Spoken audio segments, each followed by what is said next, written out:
Hi friends, welcome to my channel. ఈరోజు నేను మీకోసం ఒక మంచి మెసేజ్ ఓరియంటెడ్ వీడియోని అయితే మీ ముందుకు తీసుకొచ్చాను. మనకి ఈ సమ్మర్లో బర్డ్స్, కాకులు అన్నీ ఉంటాయి కదా.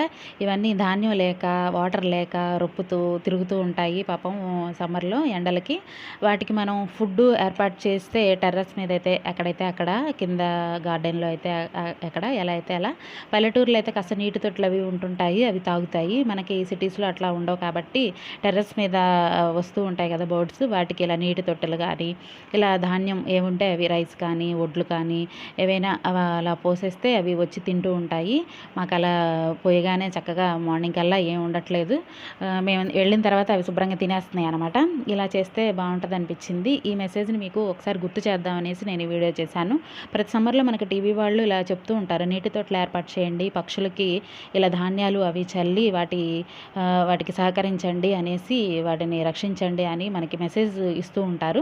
ఈ సమ్మర్లో అయితే మనకి లాక్డౌన్ అని, కరోనా అనేసి ఈ న్యూసే సరిపోతుంది. వాళ్ళు చెప్పలేదు అనిపించింది నాకు టీవీలో ఎక్కడ కూడా. అందుకే నేను ఒకసారి ఈ విషయాన్ని మీకు గుర్తు చేయడం కోసమే ఈ వీడియో చేశాను. ఇది నాకైతే హ్యాపీగా అనిపించింది. మా వాళ్ళు బాగా సరదాగా చేసేస్తున్నారు పిల్లలు.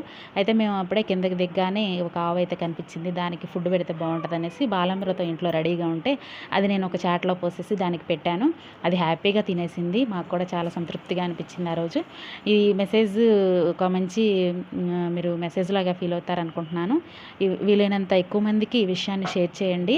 ఒక మంచి పనికి సహకరించండి. మీ అభిప్రాయాన్ని నాకు కామెంట్ రూపంలో తెలియజేయండి. Thanks for watching.